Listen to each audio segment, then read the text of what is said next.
Welcome to my channel my life my way. और आज मैं आपके लिए लेकर आई हूँ मुंशी प्रेमचंद की बहुत ही चर्चित कहानी घर जमाई।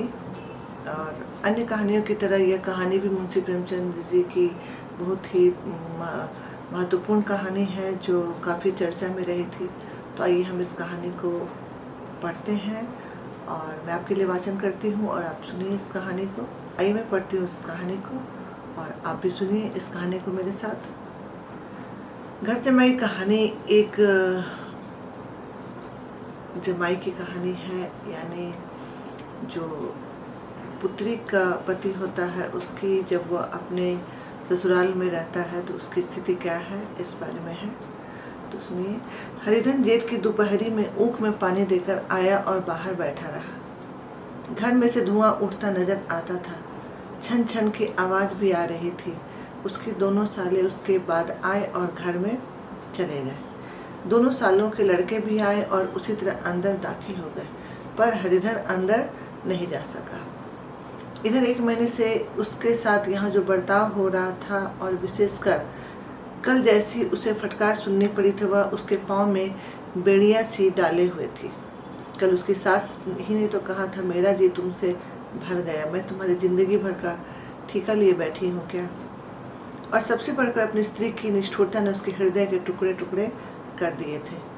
वह बैठी यह फटकार सुनती रही, पर एक बार तो उसके मुंह से न निकला, अम्मा तुम क्यों इनका इतना अपमान कर रही हो। बैठी गट गट सुनती रही। शायद मेरी दुर्गति पर खुश हो रही थी। इस घर में वह कैसे जाए, क्या फिर वही गालियाँ खाने, वही फटकार सुनने के लिए।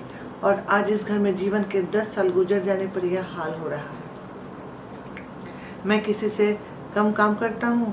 दोनों साले मीठी नींद सो रहते हैं और मैं बैलों को सानी पानी देता रहता हूँ, छांटी काटता हूँ। वहाँ सब लोग पल पल पर चिलम पीते हैं, मैं आंख बंद किए अपने काम में लगा रहता हूँ। संध्या समय घर वाले गाने बजाने चले जाते हैं, मैं घड़ी रात तक गाय भैंसे धोता रहता हूँ। उसका यह पुरस्कार मिल रहा है कि कोई खाने को भी नहीं पूछता है, उल्टे गालियाँ बकता है। उसकी स्त्री घर में से डोल लेकर निकली और बोली, जरा इसे कुएं से खींच दो, एक बूंद पानी नहीं है। हरिधन ने डोल लिया और कुएं से पानी भर लाया। उसे जोर की भूख लगी थी, समझा अब खाने को बुलाने आवेगी, मगर स्त्री डोल लेकर अंदर चली गई तो वहीं की हो रही। हरिधन थका मांदा क्षुधा से व्याकुल पड़ा पड़ा सो गया। सहसा उसकी स्त्री गुमानी ने आकर उसे जगाया। हरिधन ने पड़े पड़े कहा, क्या है, क्या पड़ा भी न रहने देगी या पानी चाहिए। गुमानी कटु स्वर में बोली, गुर्राते क्या हो, खाने को तो बुलाने आई हूँ। हरिधन ने देखा उसके दोनों साले और बड़े साले के दोनों लड़के भोजन किए चले आ रहे थे। उसके देह में आग लग गई। मेरी अब यह नौबत आ गई कि इन लोगों के साथ बैठकर खाना भी नहीं खा सकता। ये लोग मालिक हैं, मैं इनकी जूठी थाली चाटने वाला हूँ। मैं इनका कुत्ता हूँ जिसे खाने के बाद एक टुकड़ा रोटी डाल दी जाती है। यही घर है जहाँ आज से 10 साल पहले उसका कितना आदर सत्कार होता था। सारे गुलाम बने रहते थे, सास मुँह जोती थी, स्त्री पूजा करती थी, तब उसके पास रुपए थे, जायदाद थे। अब वह दरिद्र है। उसकी सारी जायदाद को इन्हीं लोगों ने कूड़ा कर दिया। अब उसे रोटियों के भी लाले हैं। उसके जी में एक ज्वाला सी उठी कि इसी वक्त अंदर जाकर सास को और सालों को भिगो भिगो कर लगाए, पर जब्त करके रह गया। पड़े पड़े बोला, मुझे भूख नहीं है, आज नहीं खाऊंगा। पत्नी ने कहा उसकी कि नहीं खाओगे तो मेरी बला से तुम्हारे पेट में जाएगा, कुछ मेरे पेट में थोड़े ही चला जाएगा। हरिधन का क्रोध आंसू बन गया। यह मेरी स्त्री है जिसके लिए मैंने अपना सर्वस्व मिट्टी में मिला दिया। मुझे उल्लू बनाकर यह सब अब निकाल देना चाहते हैं। वह अब कहाँ जाए, क्या करे। उसकी सास आकर बोली, चलकर खा क्यों नहीं लेते जी, रूठते किस पर हो। या तुम्हारे नखरे सहने का किसी में भूता नहीं है। जो देते हो वो मत देना, और क्या करोगे। तुमसे बेटी ब्याही है, कुछ तुम्हारी जिंदगी का ठीका नहीं लिखा है। हरिधन ने मर्माहत होकर कहा, हाँ अम्मा, मेरी भूल थी कि मैं यही समझ रहा था। अब मेरे पास क्या है, तुम मेरी जिंदगी का ठीका लोगी। जब मेरे पास धन था तब सब कुछ था, अब दरिद्र हूँ, तुम क्यों बात पूछोगी। बूढ़ी सास भी मुंह फुलाकर भीतर चली गई। बच्चों के लिए बाप एक फालतू सी चीज, एक विलास की वस्तु है। जैसे घोड़े के लिए चने या बाबुओं के लिए मोहन भोग। माँ रोटी दाल है। मोहन भोग उम्र भर न मिले तो उसका नुकसान है, मगर एक दिन रोटी दाल के दर्शन ना हो तो फिर देखिए क्या हाल होता है। पिता के दर्शन कभी कभी शाम सवेरे हो जाते हैं। वो बच्चे को उछालता है, दुलारता है, कभी गोद में लेकर या उंगली पकड़कर सैर कराने ले जाता है, और बस यही उसके कर्तव्य की इतनी है। वह परदेश चला जाए, बच्चे को परवाह नहीं होती, लेकिन माँ तो बच्चे का सर्वस्व है। बालक एक मिनट के लिए भी उसका वियोग नहीं सह सकता। पिता कोई हो उसे परवाह नहीं, केवल एक उछलने कूदने वाला आदमी चाहिए। लेकिन माता तो अपनी ही होनी चाहिए, 16 आने अपनी, वही रूप, वही रंग, वही प्यार, वही सब कुछ। वह अगर नहीं है तो बालक के जीवन का स्रोत मानो सूख जाता है। फिर वह शिव का नंदी है जिस पर फूल या जल चढ़ाना लाजमी नहीं, अख्तियारी है। हरिधन की माता का आज 10 साल हुए देहांत हो गया। वह 16 साल का कुमार था, पर माँ के मरते ही उसे मालूम हुआ मैं कितना निस्सहाय हूँ, जैसे उस पर उसका कोई अधिकार ही नहीं रहा। बहनों के विवाह हो चुके थे, भाई कोई दूसरा न था। बेचारा अकेले घर में जाते भी डरता था, माँ के लिए रोता था, पर माँ की परछाई से डरता था। जिस कोठरी में उसने देह त्याग किया था उधर वह आंखें तक न उठाता। घर में एक बुआ थी, वह हरिधन का बहुत दुलार करती। हरिधन को अब दूध ज्यादा मिलता, काम भी कम करना पड़ता। बुआ बार बार पूछती, बेटा कुछ खाओगे? बाप भी अब उसे ज्यादा प्यार करता, उसके लिए अलग एक गाय मंगवा दी। कभी कभी उसे कुछ पैसे दे देता कि जैसे चाहे खर्च करे, पर इन मरहमों से वह घाव न पूरा होता था जिसने उसकी आत्मा को आहत कर दिया था। यह दुलार और प्यार उसे बार बार माँ की याद दिलाता। माँ की घुड़कियों में जो मजा था वह क्या इस दुलार में था? माँ से मांग कर, लड़कर, ठुनक कर, उठ कर लेने में जो आनंद था वह क्या इस भिक्षादान में था? पहले वह स्वस्थ था, मांग कर खाता, लड़ लड़ कर खाता। अब वह बीमार था। अच्छे से अच्छे पदार्थ उसे दिए जाते थे, पर उसे भूख नहीं थी।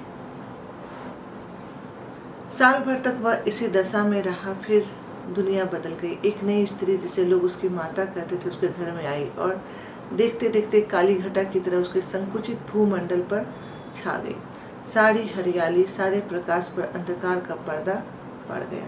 हरिधन ने इस नकली माँ से बात तक नहीं की, कभी उसके पास गया तक नहीं।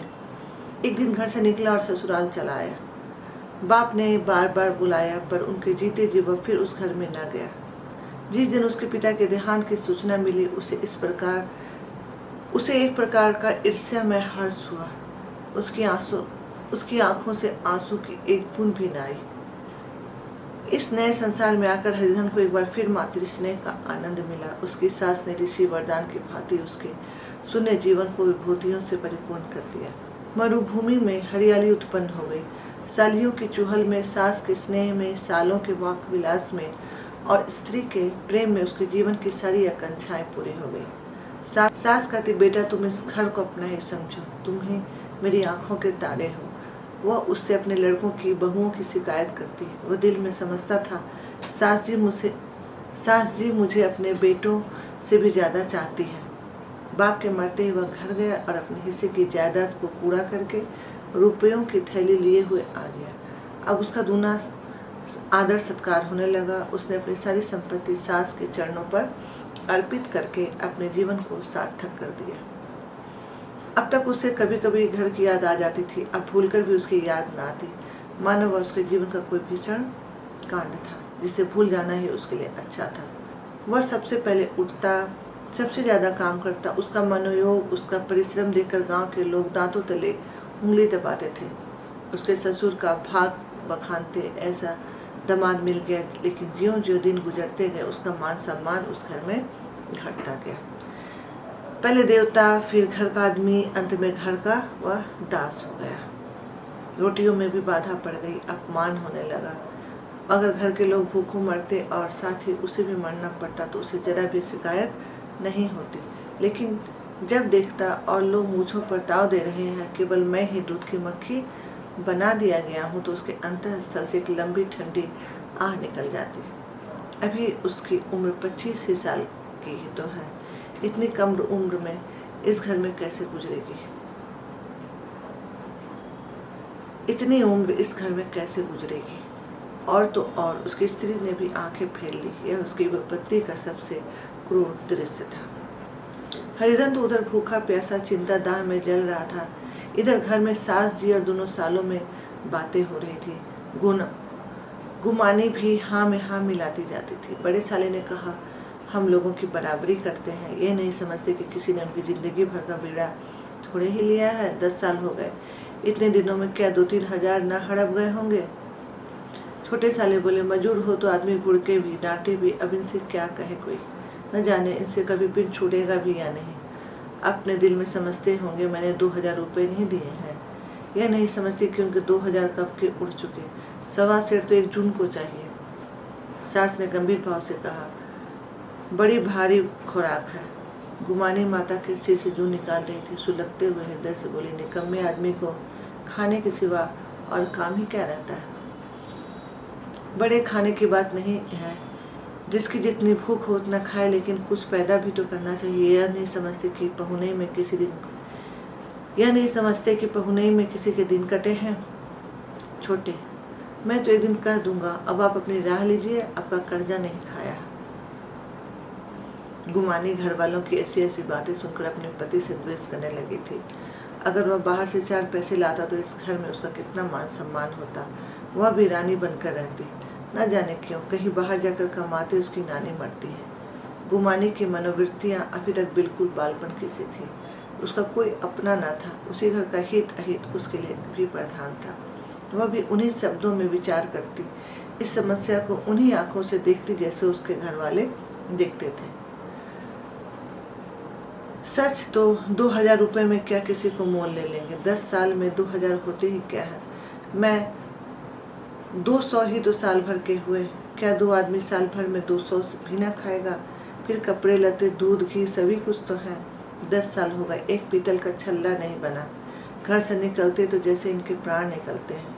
जानते हैं जैसे पहली पूजा होती थी वैसे ही जन्म भर होती रहेगी। यह नहीं सोचते कि पहले बात और थी और अब बात कुछ और है। बहू तो पहले ससुराल जाती है तो उसका कितना महात्म होता है। उसके डोली से उतरते ही बाजे बजते हैं, गांव मोहल्ले की औरतें उसका मुंह देखने लगती हैं, रुपए देती हैं। महीनों उसे घर भर से अच्छा खाने को मिलता है, अच्छा पहनने को, कोई काम नहीं लिया जाता। लेकिन 6 महीने के बाद कोई उसकी बात भी नहीं पूछता, वह घर भर की लौंडी हो जाती है। उसके घर में मेरी भी तो वही गति होती, फिर काहे का रोना। जो यह कहो कि मैं तो काम करता हूँ तो तुम्हारी भूल है, मजूर की और बात है। उसे आदमी डांटता भी है, मारता भी है, जब चाहता है रखता है, जब चाहता है निकाल देता है, कसकर काम लेता है। यह नहीं कि जब जीभ में आया कुछ काम किया और जब जीभ में आया पढ़कर सो रहे। हरिधन अभी पड़ा अंदर अंदर ही सुलग रहा था। दोनों साले बाहर आए। बड़े साहब बोले, भैया उठो, तीसरा पहाड़ ढल गया, कब तक सोते रहोगे, सारा खेत पड़ा हुआ है। हरिधन चट उठ बैठा, क्या तुम लोगों ने मुझे उल्लू समझ लिया है। दोनों साले हक्का बक्का हो गए। जिस आदमी ने कभी जबान नहीं खोली, हमेशा गुलामों की तरह हाथ बांध हाजिर रहा, वह आज एकाएक इतना आत्माभिमानी हो गया, यह उनको चौंका देने के लिए काफी था। कुछ जवाब उन्हें नहीं सूझा। हरिधन ने देखा इन दोनों के कदम उखड़ गए हैं तो एक धक्का और देने के प्रबल इच्छा को न रोक सका। उसी ढंग से बोला, मेरी भी आंखें हैं, अंधा नहीं हूँ न बहरा ही हूँ। छाती फाड़ कर काम करूं और उस पर भी कुत्ता समझे जाऊं, ऐसे गधे कहीं और होंगे। अब बड़े साले भी गर्म पड़े, तुम्हें किसी ने यह बांध तो नहीं रखा है। अब हरिधन लाजवाब हुआ, कोई बात न सूझी। बड़े ने उसी ढंग से कहा, अगर तुम चाहो कि जन्म भर पहुने बने रहो और तुम्हारा वैसा ही आदर सत्कार होता रहे तो यह हमारे वश की बात नहीं है। हरिधन ने आंखें निकाल कर कहा, क्या मैं तुम लोगों से कम काम करता हूँ। बड़े, यह कौन कहता है। हरिधन ने कहा, तो तुम्हारे घर की नीति है, जो सबसे ज्यादा काम करे वही भूखों मारा जाए। बड़े ने कहा, तुम खुद खाने नहीं गए, क्या कोई तुम्हारे मुंह में कौर डाल देता। हरिधन ने ओठ चबाकर कहा, मैं खुद खाने नहीं गया, कहते तुम्हें लाज नहीं आती। नहीं आई थी बहन तुम्हें बुलाने। छोटे साले ने कहा, अम्मा भी तो आई थी, तुमने कह दिया मुझे भूख नहीं है तो क्या करती। सास भीतर से लपकी चली आ रही थी। यह बात सुनकर बोली, कितना कहकर हार गई, कोई उठे न तो मैं क्या करूं। हरिधन ने विष, खून और आग से भरे हुए स्वर में कहा, मैं तुम्हारे लड़कों का जूठा खाने के लिए हूँ, मैं कुत्ता हूँ, तुम लोगों खाकर मेरे सामने रूखी रोटी का टुकड़ा फेंक दोगे। बुढ़िया ने ऐंठ कर कहा, तो क्या तुम लड़कों की बराबरी करोगे? हरिधन परास्त हो गया। बुढ़िया ने एक वाक प्रहार में उसका काम तमाम कर दिया था। उसकी तनी हुई भवें ढीली पड़ गई, आंखों की आग बुझ गई, फड़कते हुए नथुने शांत हो गए। किसी आहत मनुष्य की भांति वह जमीन पर गिर पड़ा। क्या तुम मेरे लड़कों की बराबरी करोगे? यह वाक्य उसे लंबे भाले की तरह उसके हृदय में चुभता चला गया था। न हृदय का अंत था, न उस भाले का। सारे घर ने खाया पर हरिधन नहीं उठा। सास ने मनाया, सालियों ने मनाया, ससुर ने मनाया, दोनों साले मनाकर थक गए। हरिधन न उठा। द्वार पर एक टाट पर पड़ा था, उसे उठाकर सबसे अलग कुएं पर ले गया और जगत पर बिछाकर पड़ा रहा। रात भीग चुकी थी। अनंत प्रकाश में उज्जवल तारे बालकों की भांति क्रीड़ा कर रहे थे। कोई नाचता था, कोई उछलता था, कोई हंसता था, कोई आंखें भींचकर फिर खोल देता। कोई साहसी बालक सपाट भरकर एक पल में उस विस्तृत क्षेत्र को पार कर लेता था और न जाने कहाँ छिप जाता था। हरिधन को अपने बचपन याद आ गया। जब भी वह इस तरह क्रीड़ा करता था, उसकी बाल स्मृतियाँ उन्हें चमकीली तारों की भांति प्रज्वलित हो गई। वह अपना छोटा सा घर, वह आम के बाग जहाँ वह केरियाँ चुना करता था, वह मैदान जहाँ वह कबड्डी खेला करता था, सब उसे अब याद आने लगे। फिर अपनी स्नेहमयी माता की सदैव मूर्ति उसके सामने खड़ी हो गई। उन आंखों में कितनी करुणा थी, कितनी दया थी। उसे ऐसा जान पड़ा मानो माता आंखों में आंसू भरे उसे छाती से लगा लेने के लिए हाथ फैला उसकी ओर चली आ रही है। वह उस मधुर भावना में अपने को भूल गया। ऐसा जान पड़ा मानो माता ने उसे छाती से लगा लिया और उसके सिर पर हाथ फेर रही है। वह रोने लगा, फूट फूट कर रोने लगा। उसी आत्मसम्मोहित दशा में उसके मुख से यह शब्द निकला, अम्मा तुमने मुझे इतना भुला दिया। देखो तुम्हारे प्यारे लाल की क्या दशा हो रही है। कोई उसे पानी को भी नहीं पूछता। क्या जहाँ तुम हो वहाँ मेरे लिए कोई जगह नहीं है? सहसा गुमानी ने आकर पुकारा, क्या सो गए तुम? नौज किसी को ऐसी राक्षसी नींद आए, चलकर खा क्यों नहीं लेते? कब तक कोई तुम्हारे लिए बैठा रहेगा? हरिधन उस कल्पना जगत से क्रूर प्रत्यक्ष में आ गया। वही कुएं की जगत थी, वही फटा हुआ टाट और गुमानी सामने खड़ी कह रही थी, कब तक कोई तुम्हारे लिए बैठा रहे? हरिधन उठ बैठा और मानो तलवार म्यान से निकाल कर बोला, भला तुम्हें मेरी सूत तो आई? मैंने तो कह दिया कि मुझे भूख नहीं है। गुमानी, तो कै दिन न खाओगे? अब इस घर का पानी भी न पीऊंगा। तुम्हें मेरे साथ चलना है या नहीं? दृढ़ संकल्प से भरे हुए इन शब्दों को सुनकर गुमानी सहम गई। बोली, कहाँ जा रहे हो? हरिधन ने मानो नशे में कहा, तुझे इससे क्या मतलब? मेरे साथ चलोगी या नहीं? फिर पीछे से न कहना मुझसे कहा नहीं। गुमानी आपत्ति के भाव से बोली, तुम बताते क्यों नहीं कहाँ जा रहे हो? तुम मेरे साथ चलोगी या नहीं? जब तक तुम बता न दोगे मैं नहीं जाऊंगी। तो मालूम हो गया तुम नहीं जाना चाहती। मुझे इतना ही पूछना था। नहीं, अब तक मैं आधी दूर निकल गया होता। यह कहकर वह उठा और अपने घर की ओर चला। गुमानी पुकारती रही, सुन लो, पर उसने पीछे फिर कर भी नहीं देखा। 3 मील की मंजिल हरिधन ने 5 घंटों में तय की। जब वो अपने गांव की अमराइयों के सामने पहुंचा तो उसकी मातृभावना उषा की सुनहरी गोद में खेल रही थी। उन वृक्षों को देखकर उसका विह्वल मन नाचने लगा। मंदिर का वह सुनहरा कलश देखकर वह इस तरह दौड़ा मानो एक छलांग उसके ऊपर जा पहुंचेगा। वह वेग में दौड़ा जा रहा था मानो उसकी माता गोद फैलाए उसे बुला रही थी। जब वह आमों के बाग में पहुंचा जहाँ डालियों पर बैठकर वह हाथी की सवारी का आनंद पाता था, जहाँ की कच्ची बेरों और लिसोड़ों में एक स्वर्गीय आनंद था, तो वह बैठ गया और भूमि पर सिर झुकाकर रोने लगा, मानो अपनी माता को अपनी विपत्ति कथा सुना रहा हो। वहाँ की वायु में, वहाँ के प्रकाश में मानो उसकी विराट रूपिणी माता व्याप्त हो रही थी। वहाँ की अंगुल अंगुल भूमि माता के पद चिन्हों से पवित्र थी। माता के स्नेह में डूबे हुए शब्द अभी तक उसके मानो आकाश में गूंज रहे थे। इस वायु और इस आकाश में न जाने कौन सी संजीवनी थी जिसने उसके शोकार्त हृदय को बालुत्साह से भर दिया। वह एक पेड़ पर चढ़ गया और अधर से आम तोड़ तोड़ कर खाने लगा। सास के वह कठोर शब्द, स्त्री का वह निष्ठुर आघात, वह सारा अपमान भूल गया। उसके पांव फूल गए थे, तलों में जलन हो रही थी, पर इस आनंद में उसे किसी बात का भी ध्यान नहीं था। सहसा रखवाले ने पुकारा, वह कौन ऊपर चढ़ा हुआ है रे? अभी उतर, नहीं तो ऐसा पत्थर मारूंगा कि वहीं ठंडे हो जाओगे। उसने कई गालियां भी दी। इस फटकार और इन गालियों में इस समय हरिधन को अलौकिक आनंद मिल रहा था। वह डालियों में छिप गया, कई आम काट काट कर नीचे गिराए और जोर से ठट्ठा मारकर हंसा। ऐसी उल्लास से भरी हुई हंसी उसने बहुत दिन से नहीं हंसी थी। रखवाले को वह हंसी परिचित से मालूम हुई, मगर हरिधन यहाँ कहाँ, वह तो ससुराल की रोटियां तोड़ रहा है। कैसा हंसोड़ा था, कितना चिबिल्ला, न जाने बेचारे का क्या हाल हुआ। पेड़ की डाल से तालाब में कूद पड़ता था। अब गांव में ऐसा कौन है? डांट कर बोला, वहाँ बैठे बैठे हंसोगे तो आकर सारी हंसी निकाल दूंगा, सीधे उतरो। वो गालियाँ देने जा रहा था कि गुठली आकर उसके सिर पर लगी। सिर से हिलाता हुआ बोला, ये कौन शैतान है?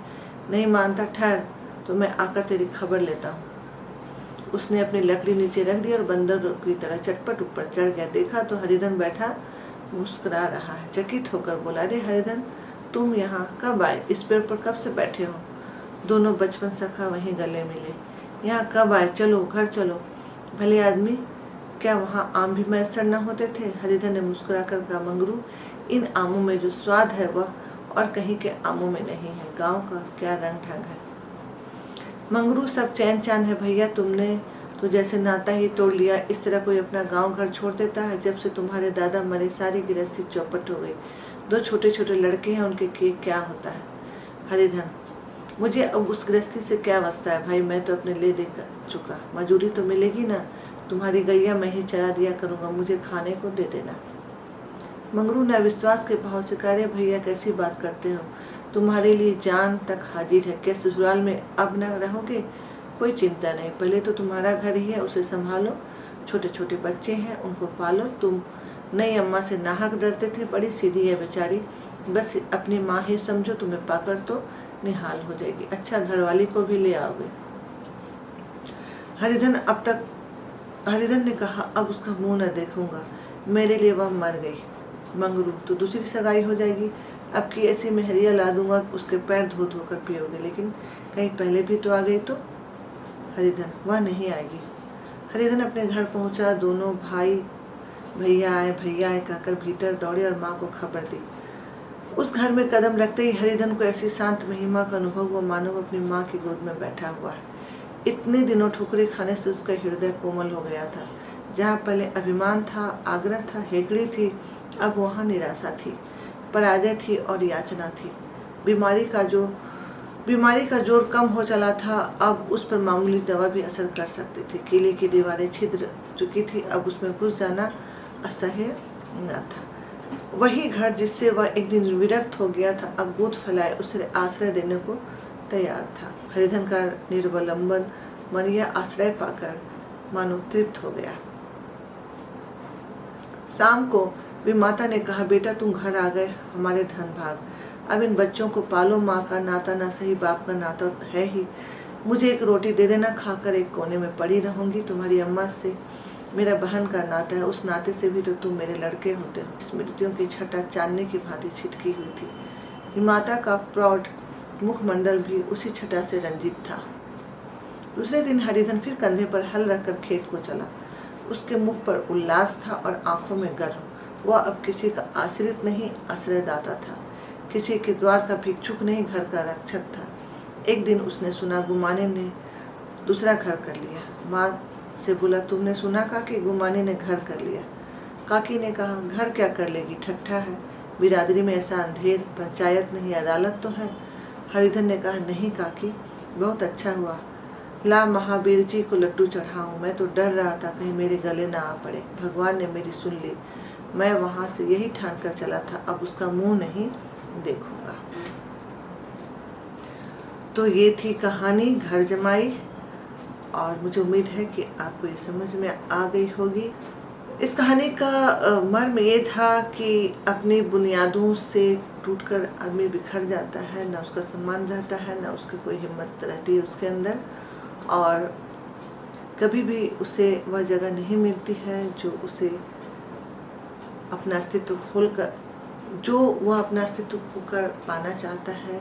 इसलिए अपनी बुनियादों की महत्ता को यहाँ पर दर्शाई गया इस कहानी में, और यह कहानी काफ़ी ही मन को छूने वाली है और इसमें काफ़ी अर्थ छुपा हुआ है।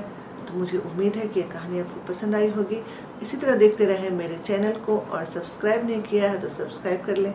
मैं कोशिश करूँगी कि आपके लिए अच्छी अच्छी कहानियाँ और लेकर आती रहूं। वीडियो देखने के लिए आपका धन्यवाद। बंद करो, देख लें।